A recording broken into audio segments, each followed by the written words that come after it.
Olá, turma, tudo bom? Aqui é o professor Jairo Rocha e hoje a gente vai falar sobre um assunto extremamente comum em situações de urgência e emergência e também dentro do ambiente de terapia intensiva, que é sobre o edema agudo de pulmão. Uma situação super comum de acontecer dentro dessas situações e que precisa de um reconhecimento e de um tratamento bem rápido, porque senão o paciente pode evoluir ao óbito em questão de minutos. Se você gosta desse tipo de conteúdo, já se inscreve no canal, ativa o sininho para não perder nenhum vídeo. O canal é relativamente novo e toda semana eu vou estar postando vídeos e conteúdos bem interessantes para vocês. Dentro dessa aula, a gente vai falar sobre a etiologia e a classificação do edema agudo, mas o foco principal é na identificação, né, no diagnóstico e também no tratamento desse quadro. E no final tem um caso clínico bem interessante, que eu tenho certeza que se você prestar atenção da aula, você não vai errar o caso clínico. Então, sempre antes de começar as aulas, eu gosto de falar algumas frases, e hoje eu separei duas frases bem legais para vocês. A primeira é: a mente que se abre a uma nova ideia jamais voltará a seu tamanho original, que é uma frase bem interessante que eu gosto bastante, para a gente sempre tentar evoluir enquanto profissional e pensar fora da caixinha. Não ser aquele profissional medíocre que faz o que todo mundo faz, sempre foi assim, eu vou continuar fazendo, né? E a gente sempre tem que estar aberto a novas ideias e estar aberto a ter, sempre tentar fazer o nosso melhor enquanto profissional, que o beneficiado sempre vai ser o paciente. E a segunda frase é uma frase minha, que eu falei uma vez num curso que eu estava fazendo, que ninguém perguntava nada. E eu via que as pessoas estavam com dúvidas, eu comecei a fazer perguntas e ninguém respondia. E eu falei isso: não existe pergunta besta. Besta é quem não pergunta. Então, se você ficar com alguma dúvida durante essa aula, ou então sobre outros vídeos que você viu aí no canal também, pode colocar nos comentários que eu vou ter o maior prazer em responder. Tá bom? Então, começando com o conceito de edema agudo de pulmão, o edema agudo, ele é uma síndrome, tá? Então, para começar, vamos entender o que é uma síndrome. A síndrome nada mais é do que um conjunto de características, né, um conjunto de sinais e sintomas que aparecem em várias situações. Então, a síndrome do edema agudo de pulmão, a síndrome respiratória, ela pode se apresentar, pode ser edema agudo de pulmão, mas também pode ser várias outras patologias. Por isso que é importante a gente entender a questão do diagnóstico e o diagnóstico diferencial, porque pode ser edema agudo de pulmão ou pode ser outra condição. Então, ela é uma síndrome, né? Uma síndrome clínica que caracteriza uma emergência médica, determinada pelo acúmulo anormal de fluidos no compartimento extravascular pulmonar, né? Então, o líquido ele está fora do vaso sanguíneo, lá nos vasos sanguíneos pulmonares. E isso resulta numa hipoxemia, né, que é a diminuição de oxigênio no sangue, aumento do trabalho respiratório, né, o paciente vai ter mais dificuldade para respirar, diminuição da complacência pulmonar. A complacência, para entender de uma forma rápida, é a elasticidade do pulmão, né, a capacidade que o pulmão tem de se expandir. Então, ela diminui essa capacidade de expandir. Se diminui, vai entrar menos ar, o que corrobora aí com a hipoxemia, né? Acelera esse processo de hipoxemia. E também alteração da relação ventilação-perfusão. Essa relação ventilação-perfusão é uma relação entre o ar que está dentro do pulmão, né, o oxigênio que está dentro do pulmão, e os vasos sanguíneos que estão ali rodando ao redor do pulmão. Que o objetivo da nossa respiração, né, um dos principais objetivos, se não o principal, é levar oxigênio para o sangue. Né? Então, o oxigênio do pulmão, ele passa para o sangue. E aqui na figura, a gente observa, sem olhar essas letrinhas aqui, se vocês quiserem pausar para dar uma olhadinha direitinho em cada detalhe dessa figura, mas basicamente é para a gente entender essa figura aqui de baixo. Observem que aqui, observando na figura aqui em cima, a gente tem um alvéolo normal, né? Então, a gente vê que tem o espaçozinho aqui que o ar vai entrar e tem os vasos sanguíneos passando aqui em volta, né? Então, o oxigênio passa para o sangue através de difusão passiva e o CO2 que está dentro do sangue passa para o pulmão quando a pessoa exala, né, e expira, esse CO2, esse excesso de CO2 é eliminado. Quando o paciente tem edema agudo de pulmão, agora observe na figura aqui embaixo, tem presença de líquido fora do vaso. observem aqui, ó, o vaso sanguíneo, ele está mais fino, está menos calibroso. Por quê? Porque saiu líquido daqui de dentro do vaso e ficou tanto no espaço pleural, ele pode ficar aqui no espaço pleural, no espaço intersticial, quanto dentro do alvéolo propriamente dito, tá? Então, o líquido, ele pode ficar entre esse espaço aqui, que é o interstício, ou terceiro espaço, que a gente chama, ou então dentro do pulmão. Então, é literalmente água no pulmão. Essa é a famosa água no pulmão que no popular muitas pessoas falam. Então, a gente nem precisa ir muito longe para entender o problema que isso causa na respiração e oxigenação desse paciente com um quadro agudo de edema pulmonar. Sobre a etiologia, basicamente nós temos duas causas, que é uma causa cardiogênica, né, uma causa de origem cardíaca, e uma causa não cardiogênica, que é uma causa que não tem origem cardíaca. Então, sobre as causas cardiogênicas, ela é a causa mais comum, né, em situações em que o paciente tem um infarto, o paciente tem uma cardiomegalia, ele teve lá uma angina instável, uma síndrome coronariana aguda, ou então algum problema vascular, é, lá no coração, né? Então, esses são edemas de origem cardíaca. Esse é o mais comum e mais frequente dentro das unidades de terapia intensiva e dentro de situações de urgência e emergência também. Nós temos o edema não cardiogênico, que tem outras causas. Por exemplo, as infecções, né? Um paciente com infecção pulmonar, com pneumonia, ou então com quadro séptico, ele pode evoluir com edema agudo de pulmão. Hipertensão arterial sistêmica, valvulopatias, né, problemas lá nas válvulas, miocardiopatia primária, cardiopatias congênitas, né, então aqui são algumas causas secundárias às cardiopatias. E a gente ainda tem uma terceira classificação, se é que a gente pode falar assim, que são fenômenos não explicados. O edema agudo, o edema pulmonar neurogênico, né, que é de origem nervosa, devido a grandes altitudes também, pessoas que normalmente que vivem em zonas mais próximas do mar, quando vão visitar países ou lugares onde tem uma altitude elevada, por diferença de pressão, não tem tanta explicação assim, mas o que a ciência fala é que pela diferença de pressão, a pressão transpulmonar, acaba que esse líquido que está dentro do vaso sanguíneo passa para o pulmão. Não tem tanta explicação científica, mas esse é o que chega mais perto de ser. Pós-cardioversão elétrica, né, o paciente que está lá com um ataque à arritmia, que foi submetido a uma cardioversão elétrica, alguns desses pacientes podem evoluir com edema agudo de pulmão, e superdose de narcóticos também, né, paciente que faz uso de drogas, de medicações controladas, algumas como efeito colateral, a gente pode ter aí o edema agudo de pulmão, tá?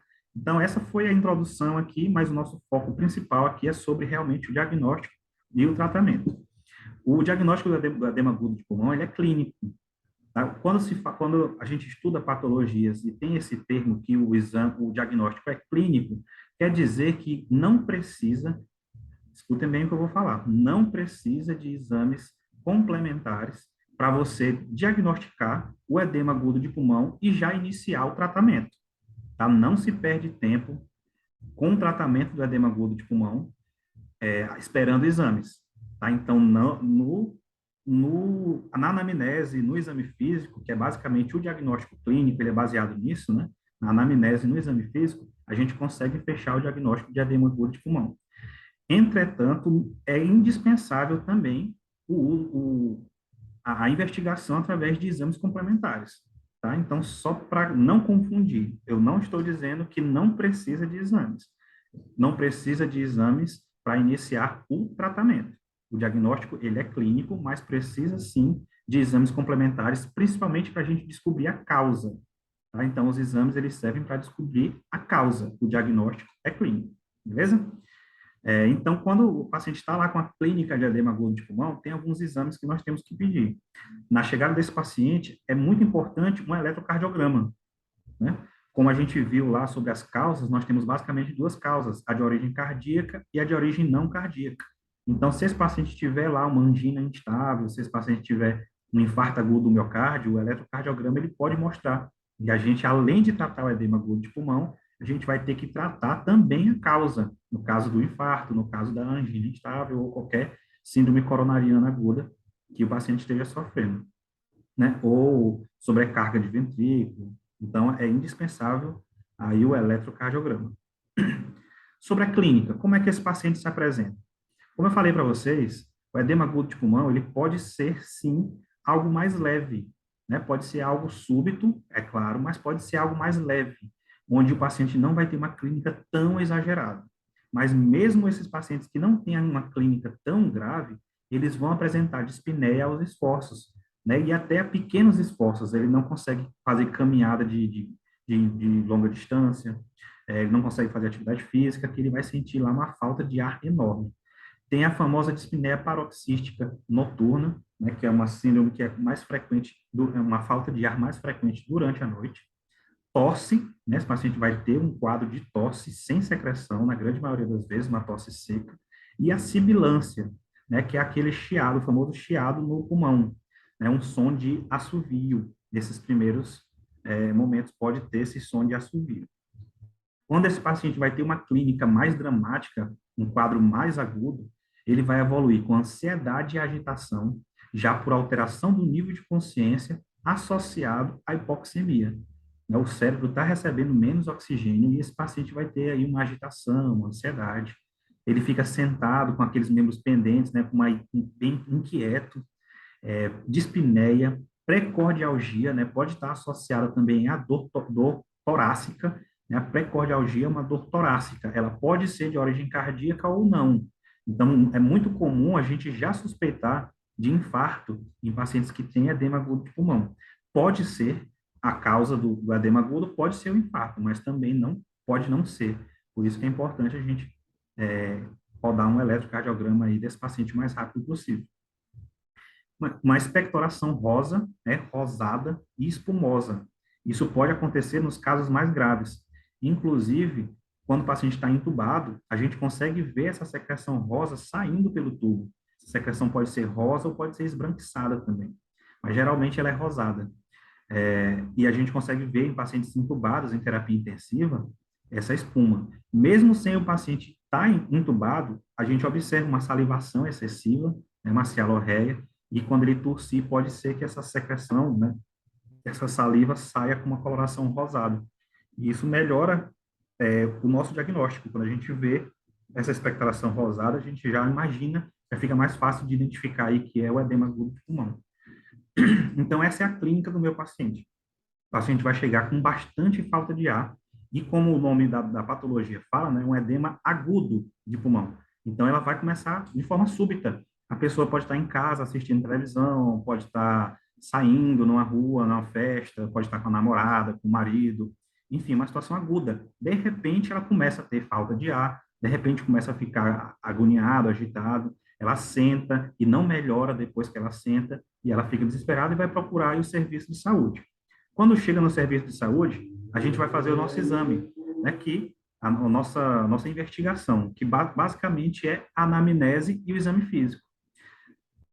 Não tem um slide sobre a anamnese aqui, mas em resumo a gente tem que perguntar tudo para o paciente, né, o que é que ele está sentindo, quando que começou, o que é que faz para melhorar, o que é que faz para piorar, se ele já teve outros quadros parecidos, o histórico familiar, também sobre o histórico dele, se ele tem alguma doença, se é hipertenso, se é diabético, se tem algum problema cardíaco. Essas perguntas são indispensáveis.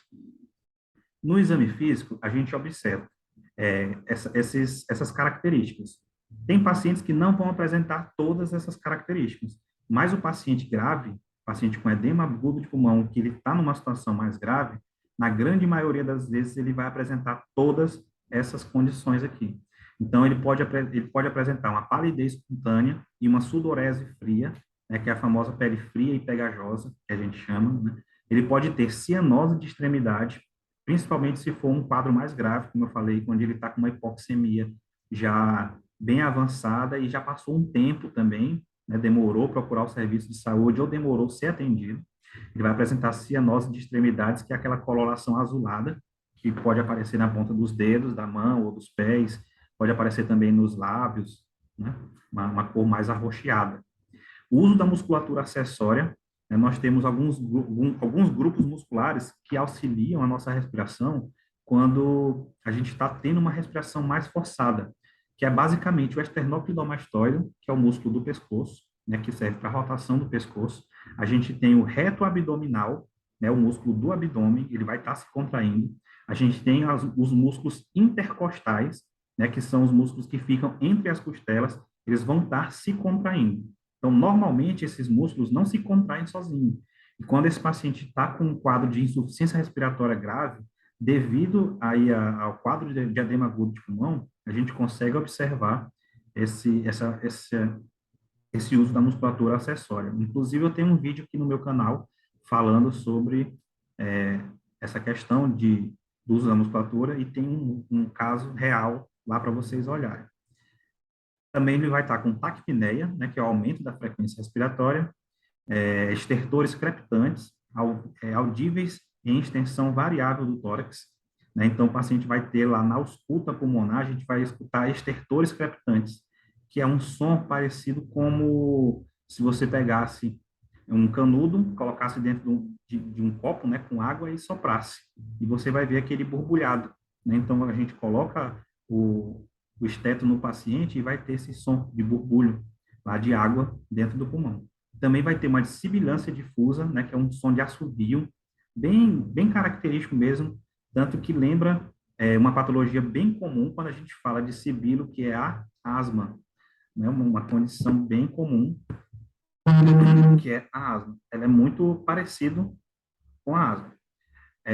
Ausculta cardíaca prejudicada pela respiração. Então, quando a gente vai auscultar o coração desse paciente, é um som bem baixo, porque o som pulmonar está mais alto, né? E também elevações pressóricas. A maioria desses pacientes, eles vão evoluir com um quadro de edema agudo de pulmão quando eles têm um aumento súbito da pressão arterial. Tá? Então, é muito comum lá quando a gente vê esse paciente, ele está lá com a pressão sistólica acima de 17, acima de 170. E tem casos que ela está bem mais elevada, né? 200, 220, 240. Então, além do edema agudo de pulmão, a gente vai ter que identificar e tratar também essa hipertensão arterial aí do nosso paciente. Então, como a gente falou anteriormente, é um quadro que o diagnóstico é clínico. Só que tem exames que a gente vai solicitar, né, para complementar e principalmente para identificar a causa. Os três principais são o eletrocardiograma, que ela vai nos identificar se o paciente tem alguma alteração cardíaca, né, se ele teve algum infarto ou alguma síndrome coronariana aguda, uma gasometria arterial, né, para ver como que estão os níveis de oxigênio desse paciente, se não tem nenhum outro distúrbio hidroeletrolítico associado, o raio-x de tórax, né, o raio-x de tórax do paciente com edema agudo de pulmão é bem característico, vou mostrar para vocês a seguir, são os três principais. E eles basicamente estão presentes aí no pronto-socorro, né, nas UTIs, é bem fácil, bem rápido a gente fazer esses três exames aqui. O ecocardiograma, né, que é um exame onde o médico cardiologista vai ver como que estão as câmaras cardíacas, as válvulas, também na busca aí da causa. Exames laboratoriais, né, com hemograma, eletrólitos, enzimas cardíacas, enzimas renais, né, que é a ureia e creatinina, também análise da função hepática através de exames, TGO, TGP. Então, todos esses exames são indispensáveis para a gente identificar a causa.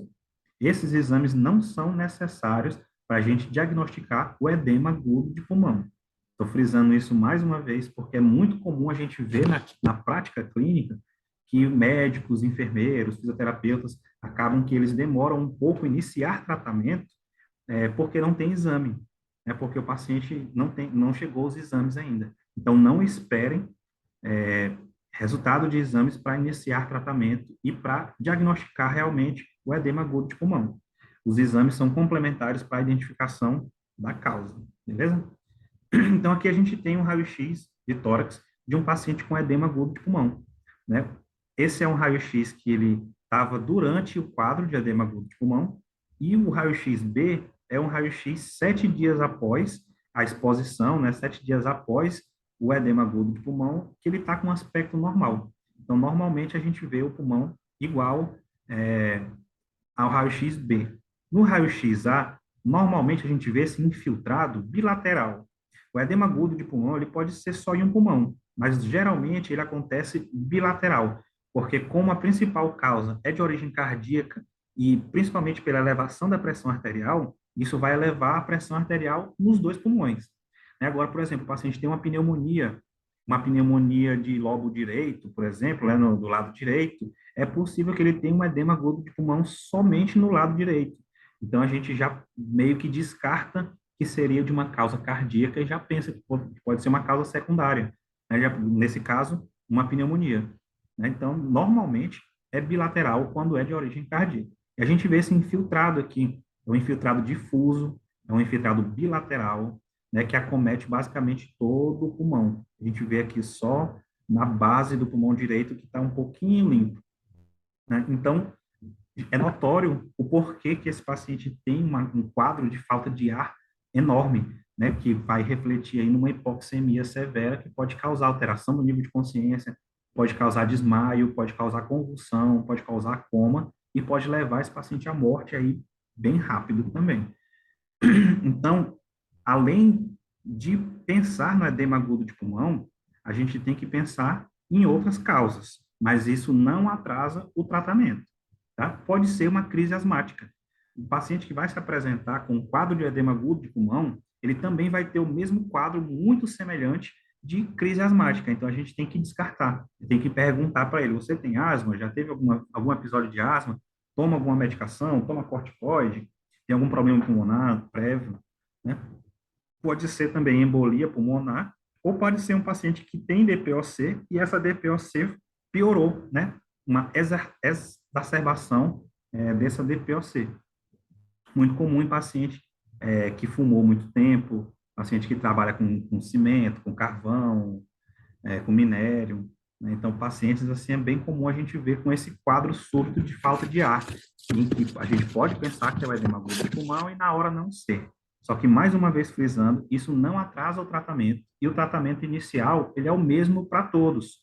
O tratamento é basicamente o mesmo para todos. A gente inicia o tratamento, já aumenta o conforto do paciente, diminui os sintomas e espera os resultados, o resultado dos exames laboratoriais, né, para identificar a causa. Aí, se não for edema agudo de pulmão, beleza, você trata a outra causa. Se for edema agudo de pulmão, você já fez o tratamento inicial ali e vai ter só um direcionamento melhor para continuar o tratamento do edema agudo de pulmão. E agora a gente vai falar sobre o tratamento e a seguir vamos falar do caso clínico. Tá? Então, o tratamento, as medidas gerais, é manter o paciente quieto. Ele tem que ficar sentado. É a melhor posição, não é deitado. Tem até uma posição que a gente chama, que é a posição de semi-Fowler, que é a posição em que o paciente está semi-sentado, né? Ele está deitado, com as pernas esticadas, e a cabeceira está elevada aí de 30 a 45 graus. Normalmente, nesses casos, esses pacientes não aguentam ficar sentado. Até com a cabeceira de 30 graus, eles não conseguem. Então, normalmente é 45, 60 graus a cabeceira, ou até 90 mesmo. Ele fica sentado literalmente. Isso reduz a pré-carga cardíaca, isso diminui o retorno venoso, isso melhora, né, favorece aí o uso da musculatura respiratória. Então, a gente vai deixar o paciente quietinho, sentadinho ou semi-sentado, a depender da preferência do paciente. Isso quem vai determinar é o paciente. Tem paciente que não consegue ficar deitado, tem outros que conseguem. Tem paciente que não consegue ficar na posição semi-deitado, né, ou semi-sentado. Tem outros que já não conseguem. Tem pacientes que conseguem ficar, só conseguem ficar sentados, né? Então vai depender muito aí do que o paciente quer. Oxigênio terapia. É fundamental a gente iniciar a suplementação aí de oxigênio para esse paciente. Inicialmente, como é um quadro súbito e agudo e bem grave, a depender desse nível de dispneia e do nível de saturação de oxigênio, a gente já inicia com a máscara com reservatório, que ela chega aí a uma FO2 próxima de 100%, né? A literatura fala que varia entre 80% e 100% se for uma máscara sem reinalação. Se for uma máscara de reinalação parcial, ela pode variar aí de 65% a 80%, a depender da literatura, mas ainda é bem melhor do que um cateter de O2, por exemplo. E se você não tiver disponível aí a máscara com reservatório, você pode utilizar um cateter de O2 aí de 5 a 6 litros, lembrando que o cateter de O2 de 5 a 6 litros tem indicação de umidificação, tá? Então, a gente inicia com um sistema de máscara de alto fluxo e o objetivo é manter a saturação desse paciente acima de 95. A gente não vai deixar esse paciente com o oxigênio topado ali no máximo e ele ficar saturando 100%. Não, o nosso objetivo não é 100%. Nosso objetivo é que esse paciente fique aqui entre 93% e 95%. 95%, 96%. Esse é o ideal. Então, se você colocou lá o paciente com a máscara com reservatório, deu 5 minutos, 10 minutos, ele está saturando 100%, então você pode reduzir essa oferta de oxigênio que o paciente está recebendo, tá? Lembrando que o oxigênio é tóxico. Se passar muito tempo, o paciente com uma hiperóxia, né, que é o aumento de oxigênio no sangue, ele pode ter efeitos negativos também por conta desse excesso de oxigênio, principalmente se ele for um paciente DPOC. Isso é tão grave no paciente DPOC que ela pode causar até depressão do sistema respiratório, pode causar depressão no sistema nervoso e esse paciente tem uma piora no caso por excesso de oxigênio. Um dos tratamentos também bem comuns, principalmente nos quadros mais graves, é a ventilação não invasiva. Tá? Então, por isso que eu sempre falo nas minhas aulas, é muito importante os profissionais de saúde saberem manejar a ventilação mecânica, saberem manipular o ventilador mecânico. Tanto o médico, quanto o fisioterapeuta, quanto o enfermeiro. Eles precisam, é uma obrigação, o médico, o enfermeiro e o fisioterapeuta saberem manipular a ventilação mecânica. Tá? Inclusive, eu tenho um vídeo no canal falando sobre os parâmetros iniciais da ventilação mecânica. Se você tem alguma dificuldade ou não entende muito desse conteúdo, pode assistir lá, que eu tenho certeza que você vai gostar bastante. Tá? Então, esses pacientes que têm um quadro grave, eles vão se beneficiar de uma ventilação positiva. Essa ventilação não invasiva, né, com pressão positiva, ela vai dilatar os alvéolos, ela aumenta a quantidade de ar e diminui o trabalho respiratório. São duas coisas que vão beneficiar muito esse paciente. O aumento da entrega de oxigênio, né, pela pressão positiva, ela deixa o alvéolo aberto mais tempo e também ela reduz o trabalho respiratório. O paciente pode estar lá fadigando, pode estar muito cansado pelo uso da musculatura acessória, e isso vai diminuir também. Então, pacientes, não são todos os pacientes, são pacientes com um quadro mais grave. Né? Ele tem indicação aí de BNI. Tem algumas literaturas que falam que é para todos, mas a maioria das literaturas, elas falam que vai depender muito do caso, né? Então, além da BNI, nós temos que observar algumas contraindicações, que é muito comum a gente ver no pronto-socorro, na UTI, o paciente evolui com edema agudo de pulmão, já se fala em VNI, só que a gente tem que se atentar aí às contraindicações. Uma das contraindicações é a instabilidade hemodinâmica. Esse paciente está com uso de droga vasoativa, ele está com uso aí de antiarrítmicos, de medicação para baixar a pressão dele, né? Por exemplo, o nitroprussiato de sódio, ele vai baixar a pressão, é um vasodilatador, e a VNI é ruim nesses casos porque ela diminui o retorno venoso em algumas vezes. Ela vai atrapalhar lá a dinâmica cardíaca. Então, se o paciente tem instabilidade hemodinâmica, algum quadro aí de confusão mental, diminuição do rebaixamento do nível de consciência, eles não têm indicação de fazer VNI. Traumas de face também, né? O paciente que bateu o rosto, quebrou o nariz, quebrou a mandíbula, os dentes, e está com sangramento oral. Então, paciente com trauma facial também não tem indicação. Paciente com risco de aspiração de secreção, pacientes com inabilidade de cooperar, aquele paciente que não aceita, que não quer de jeito nenhum, a gente vai tentar explicar para o paciente o benefício que ele vai ter, vamos insistir, vamos conversar com esse paciente, mas se ele não quiser, não tem jeito. Rebaixamento do nível de consciência e também um sangramento gastrointestinal. A gente tem que se atentar a essas contraindicações. Aqui a gente observa uma figura tirada do Google, a gente observa um paciente aqui em VNI com um quadro de edema agudo de pulmão, né, feito aqui pelo profissional, está segurando a máscara e está fazendo aqui a ventilação não invasiva, que melhora bastante o quadro do edema agudo de pulmão. Beleza? Então, esse é a clínica, é como o paciente vai se apresentar, e a gente iniciou falando do tratamento já, né? E o tratamento medicamentoso. Quais são as medicações que nós vamos utilizar?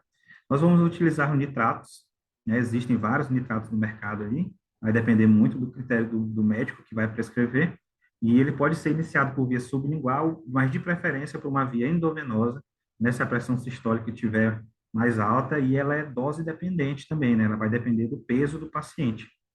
Aumentar a dose a cada 5 minutos, se o paciente não tiver melhora da clínica. O nitroprussiato de sódio é o Niprid, o famoso Niprid, né? Ele é utilizado aqui para crises e emergências hipertensivas, com pressões médias bem altas. Ele é um vasodilatador bem potente. A gente inicia aqui de 0,1 a 0,2 microgramas por quilo por minuto e vai aumentando a depender aí da clínica, se não tiver uma resposta tão eficaz. A dobutamina a gente utiliza quando o paciente tem algum problema cardíaco, né? Porque a dobutamina ela é uma droga inotrópica, ela vai aumentar aí a contração cardíaca e melhora o funcionamento do coração. Então, se o edema agudo for, por exemplo, por um paciente que é cardiopata, um paciente que tem cardiomegalia, ele vai se beneficiar bastante aí da dopamina, da dobutamina. E os diuréticos, esse é o principal tratamento. Deixei por último, porque é para a gente dar uma ênfase maior. Né? Os diuréticos de alça, principalmente a furosemida, né? Que é a medicação que vai fazer com que esse líquido que está dentro do pulmão ou no intestino volte para o sangue, e do sangue ele conseguir ser eliminado pela urina. Né? Então, esses pacientes têm que receber, né, na grande maioria das vezes, a medicação de início, assim, de cara que o médico fala, o paciente está com um quadro de suspeita de edema agudo do pulmão, já prepara 2, 4 ampolas de furosemida e administra puro na veia. Alguns mandam diluir, mas a grande maioria faz puro mesmo. Faz puro e depois você lava aí com soro fisiológico, tá? Então, não perca tempo para fazer furosemida. Esse paciente, ele está lá bem cansado e, na boa parte das vezes, ele pode estar sentindo dor também. Ele pode sentir dor. Então, uma medicação que a gente vai fazer para esse paciente, que até reduz a ansiedade, reduz a dispneia, reduz aí o trabalho musculatório também, é a morfina. Lembrando que não pode fazer doses mais altas, porque a morfina ela pode causar uma depressão também no sistema nervoso. Então, a gente vai fazer, se chegar a fazer morfina, tem que observar que, principalmente, a redução do sistema nervoso central, né, do, como é que está esse paciente. Ele estava acordado e agora ele não está mais acordado, ele está dormindo. Pode ter sido pelo efeito da morfina, então a gente tem que prestar bastante atenção. Uma hipoventilação, aumento do PCO2 no sangue também, e pode levar à necessidade de intubação, tá? Então, a gente tem que estar atento a esse paciente. Não pode medicar e virar as costas para ele, não, porque ele é um paciente instável, que a clínica pode tanto melhorar com as medicações e o tratamento que a gente está fazendo, como também pode piorar, e ele precisar aí de um tratamento mais avançado, como a intubação orotraqueal. E nós temos aqui a naloxone ou naloxona, que é o antagonista da morfina. Então, se você fez a morfina numa dose um pouco maior e observou que depois da morfina o paciente teve uma piora, principalmente do sistema nervoso central, né? Ele estava falando, estava ansioso e não está mais falando, a escala de Glasgow diminuiu, tem um antídoto, né, da morfina, que é a naloxona, que a gente pode fazer também. Então, era isso, pessoal. Essa é a nossa aula. É isso que eu tinha que passar para vocês. A gente falou aí sobre o conceito do edema agudo de pulmão, sobre a etiologia. A gente falou da classificação também. E, principalmente, o meu foco principal aqui era passar para vocês a clínica e o tratamento. Deu para entender? Ficou alguma dúvida? Já coloca aqui nos comentários se você ficou com alguma dúvida. E agora vamos para o nosso caso clínico. Né? Só antes de entrar no caso clínico, vamos resumir aqui o tratamento. Né? Você já está se sentindo preparado aí para lidar com essa situação na sala de emergência? Se chegar um paciente com edema agudo de pulmão, você já sabe reconhecer e tratar?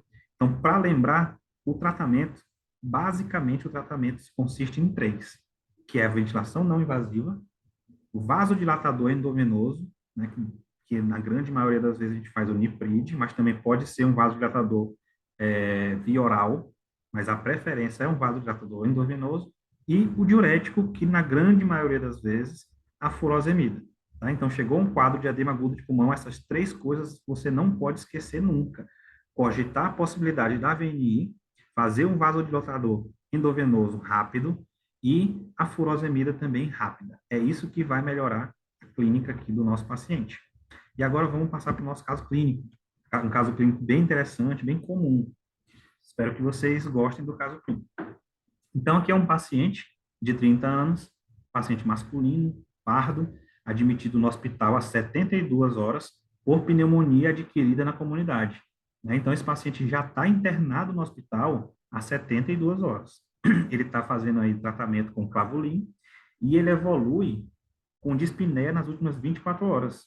Então, ele começa a relatar com falta de ar, ó, com falta de ar. Daí, talvez até a equipe colocou oxigênio nele, né? Mas quando o paciente tem pneumonia e ele está internado no hospital e apresenta dispneia, o que é que a gente pensa? Que a dispneia é por conta da pneumonia, né? Então, na grande maioria das vezes, realmente é. Se ele está com dispneia, é por conta da pneumonia. Só que o detalhe é esse aqui. Eu vou até marcar ele aqui para vocês. Evoluindo com dispneia nas últimas 24 horas, com piora progressiva. Esse é o grande detalhe do edema agudo de pulmão. Ela pode ser uma clínica súbita, em que o paciente não tem nada, está em casa, e de repente ele começa com uma falta de ar bem grande, ou pode se apresentar também dessa forma, em que ele já tem alguma condição prévia, mas o grande detalhe é piora progressiva e súbita, né? Ele estava lá com uma dispneia com 24 horas, mas nas últimas 2 horas ele teve uma piora, apresentou taquicardia, né, o taquipneia, o aumento da frequência respiratória e cianose, né, o que mostra uma piora desse quadro respiratório. Ele foi encaminhado para semi-intensiva, havia sido modificado os antibióticos nas últimas 24 horas para cefepime, que é um antibiótico de uma categoria um pouco mais forte, né, ele tem um espectro maior, e diante desse quadro clínico, nas últimas 12 horas, foi ampliado também o antibiótico para meropenem. Então, todo mundo pensando aqui, a princípio, que a falta de ar dele é pela piora da pneumonia, tá? Vamos lá fazer o exame físico. Sempre que o paciente apresenta alguma clínica nova, alguma condição nova, a gente precisa fazer o nosso exame físico e a anamnese, né? Então, no exame físico, o paciente está ansioso, está taquicárdico, está taquipneico, está com padrão de esforço ventilatório, né? O uso da musculatura acessória, o uso da musculatura dos intercostais, do diafragma, e apresentando batimento de asa de nariz, né, que é uma condição muito comum também em pacientes com insuficiência respiratória grave. A asa do nariz, ela fica abrindo e fechando na intenção, né, de entrar mais ar. E tem um relato de hemoptise nas últimas 6 horas. Né? Hemoptise é a saída de sangue pelo nariz. Então, ele vai ter essa saída de sangue pelo nariz. Os sinais vitais: pressão 110 por 70, frequência cardíaca de 140, frequência respiratória de 45 e a saturação de oxigênio de 85. Tá? Então, aqui pela pressão, a gente vê que a pressão está normal. A frequência cardíaca, ela aumentou bastante, né, 140. A frequência respiratória também está bastante elevada, né, 45 incursões por minuto. O normal aí, na maioria das literaturas, é de 12 a 20. Então, está o dobro, mais do que o dobro do normal, e saturando 85. A ausculta respiratória mostra estertor e sibilância, impedindo a ausculta cardíaca. Então, esse detalhe aqui é super importante. Você tem que auscultar o seu paciente. Ele vai apresentar estertor e sibilância na grande maioria das vezes. Eu sempre falo a grande maioria das vezes, porque na medicina a gente não pode falar 100%, né? Mas, para não dizer 100%, 99%, né? E 99% dos pacientes que têm edema agudo de pulmão, eles vão apresentar estertor e sibilo. Às vezes não tem um sibilo tão evidente, mas o estertor sempre vai aparecer. Mas 99% vai ter os dois, não nem se preocupe com isso. Né? Então, esse foi o nosso caso, tá?